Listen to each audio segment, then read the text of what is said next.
Today, we're going to talk about generics. First, download and extract the Chapter 14 project file into your CPT 189 workspace folder.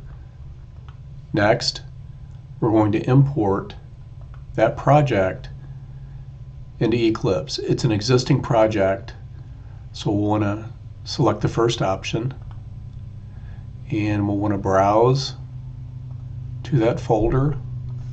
In this case, it's Chapter 14, select, and finish.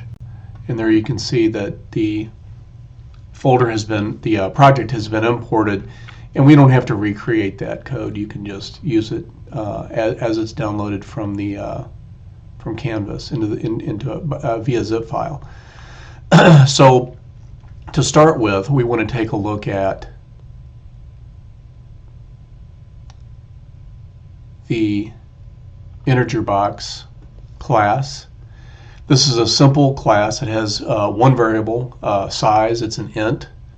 And when we test this, we have a test class, and we're going to instantiate an object of type integer box, reading in a value of 5.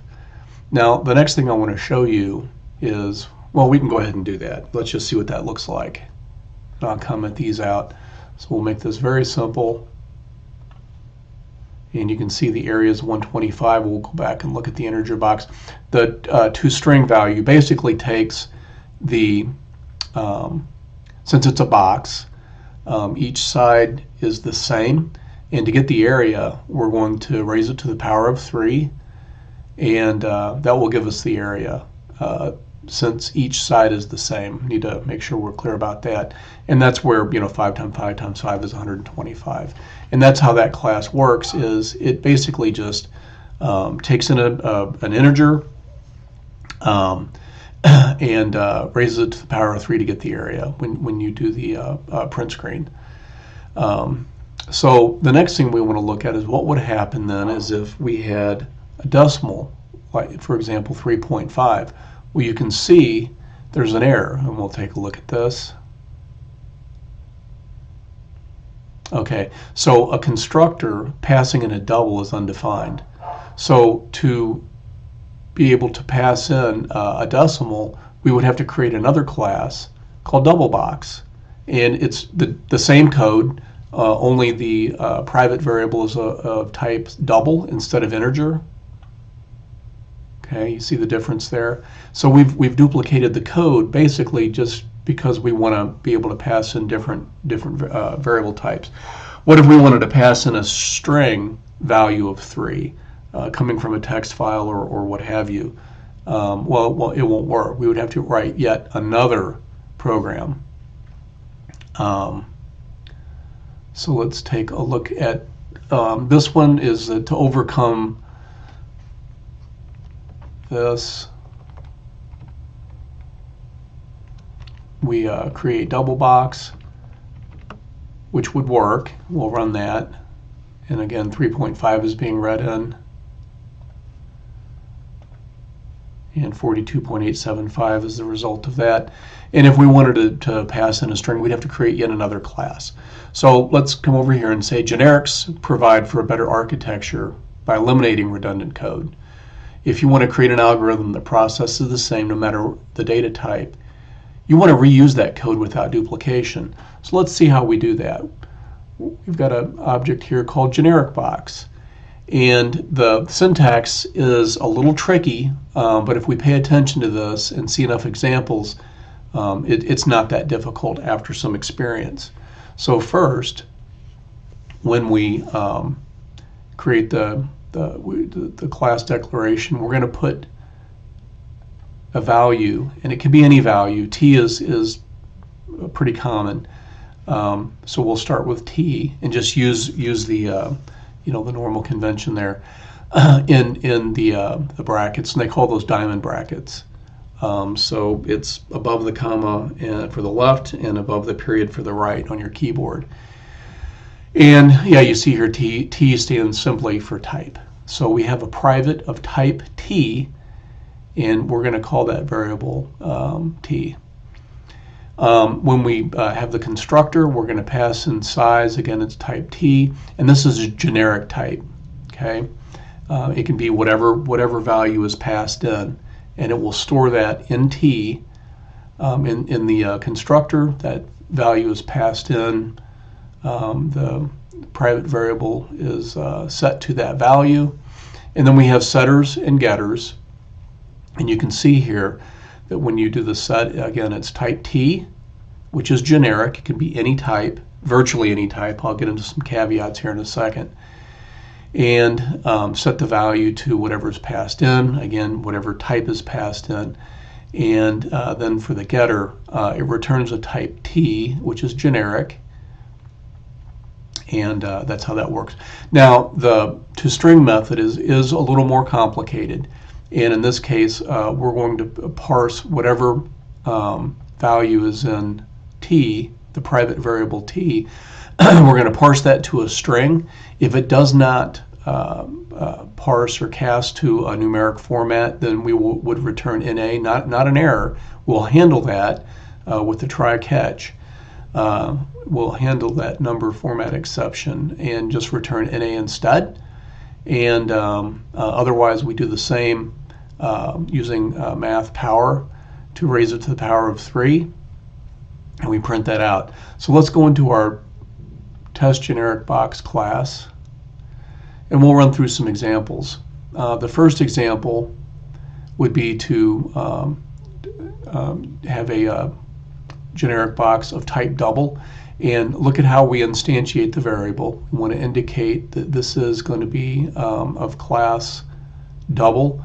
It's important to note that you don't use the primitive types. You use the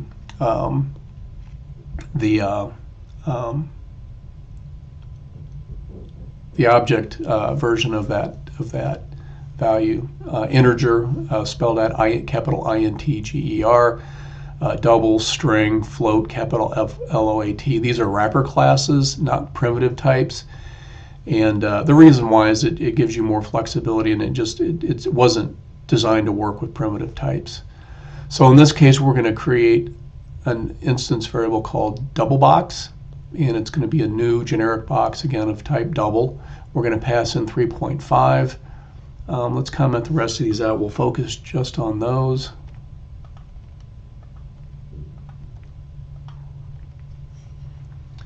So we'll run this, and there's the 42.875 as we expected. This next block of code that I want to show you basically accomplishes the same thing, but note that you don't, when you declare the variable, you don't have to put the type here over on the right side. Here we said it was of type double. Well, since you're creating a generic box, in this case of type integer, you don't have to duplicate that here. It's just a little more convenient. Everything else is the same. And in this case, since this is of type integer, we're going to pass in a number without a decimal. And we'll run this. And it's 125 as we would expect. Okay. So in the next example, we're going to pass in a string. And as you recall, we do go look at the generic box. We parse to a type double and pull back the toString method. So we're taking whatever that value is and converting it to a double, and then taking the string version of that. So let's take a look at, go back to test generic box. We're going to pass in a text string value of 3. I'll go ahead and save it this time, and we'll run that. And it's 27 as we would expect. So it handles doubles, integers, and strings. Now let's see what happens if we pass in something that is not numeric in a text. The expectation, we'll go back and look at generic box. We'll try, if we can't cast it to a numeric, the return value is NA. So let's see what happens in that case. Save this, run it, and sure enough, it's NA as we would expect. Next, we're going to demonstrate type safety with generics. to start with, we're going to create an object of type ArrayList, and this class is in the Java util package. You can import java.util.asterisk, or you could import java.util.ArrayList to use that object out of that package. Here I'm going to fully qualify the object name just to demonstrate there's another way of doing that without using import statements. And in this case, we're going to create an object, an array list called object box, and it's going to be of type object. And you can show this is, using the highest level superclass. It's a lazy way of doing it, and it's asking for trouble. And we'll demonstrate why that's a bad idea. First off, if we want to add an object of type generic box and pass it into that array, we'll go ahead and add a value. And then if we try to get that value back out of the array after we've added it in, it's of type generic box. Keep in mind we created the array list where all of the values are of type object, so passing in a generic box is valid. But look what happens when we try to get that value back out. We have a compile time error. And what that's telling us is we created an array list of type object. We passed in a type of generic box, and when we try to get a value from that array list and cast it to a type generic box, it doesn't allow that. Again, that's type safety. So one way we could overcome that is to cast that value. We'll still want to add new, and we could cast that value to type generic box. That's one way to overcome that. It would resolve the type safety error. However, when we run it,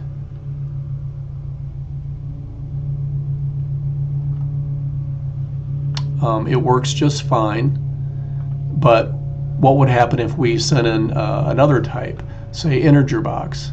In this case, if we added an integer box instead of a generic box in there, and we're casting it to type generic box, we'll comment this out. We're not interested in that. We're interested in passing in a generic box. And you can see that we have a runtime error, a class cast exception. Finally, we're going to talk about the comparable interface. Comparable is a generic interface that must implement the compare to method. In this case, we're going to create another interface called pair, and it's going to be very simple. It's going to have two methods that you need to implement when you implement this in your class. The getKey method, which is going to return an int, and the getValue, which is going to return a generic of type v. So next we'll look at the ordered pair class, which implements not only pair, but it also implements comparable. And in this case, look at the syntax. So when it implements pair, you're going to want to put the v, just like how we declared this when we created the interface. And in the case of comparable, we're going to declare it with the name of the class that we're creating here. And recall from pair, the pair interface, we want to implement the key value of type int and the value of type v. The constructor, we're going to have public ordered pair. We're going to pass in the key value and the value of type v, and set those values per the arguments that are passed in. Now we're going to implement, you can see in this line of code here, the getKey method, and it's simply going to return the key value. And in this, the getValue method, it's going to return the value. Into string, we're going to override that. And here we're going to format it by putting get key, a comma, a space, and then the value cast to a string. Now, because we've also implemented the comparable interface, we'll want to override the compare to method. And in this case, we're going to pass in an ordered pair. We're going to call that O, and we're going to say if the key value that we're comparing to is equal to the value passed in this case O, that we return 1. We're going to compare it to here, where if it's greater than the value passed in, we return 0. Otherwise, meaning it's less, then we return -1. Okay, so this is overriding the compare to method, which you must do when you create when you implement the comparable interface. And we'll show you at first blush you say, what's the value in this? That doesn't really look all that useful. However, it is, and I'll show you an example when we do the test. We're going to create 10 different classes. We're going to instantiate 10 different classes of type ordered pair with various key, and note that this is somewhat random from 1 to 10. And then we're going to have different text strings. These could also be objects. But we're just going to keep this simple and use text classes, classes of type text that pass in. We're going to add those to the array, and note here that what we're going to do is we're going to print out the values, and then what we're going to do is we're going to do a sort. This is the value that I was telling you about. You can take this array and pass it into the collections class. And again, note how I've prefixed this with java.util. There, in addition to the array list, there's also a collections class in there. And there's a sort method. We can pass that in, and then we'll see the difference before we sort and after we sort of what that array looks like. So we'll go ahead and run it. And you can see the first time in, there's no sorting. It's just reading the array the same way that you passed it in, and you can see it's the same way that we created them. All of the different objects that were passed in. But after the sort, you can see that these were sorted 1 to 10 in numeric order, and there's the value of that compared to method that we overrid from the comparable interface. So there you have it, and you will need this or something similar to this when you do your projects this week. And I just wanted to show you at a high level, keep it very simple, and hopefully you were able to grasp the concepts. If it's still a little murky, a little fuzzy, that's fine. Go ahead and look at the other sample code. Look at the PDF files that have more information. Go through your Zybooks, and then when you work on your projects, this should all become clear. That's all for this time. Thank you, and we'll talk again next time.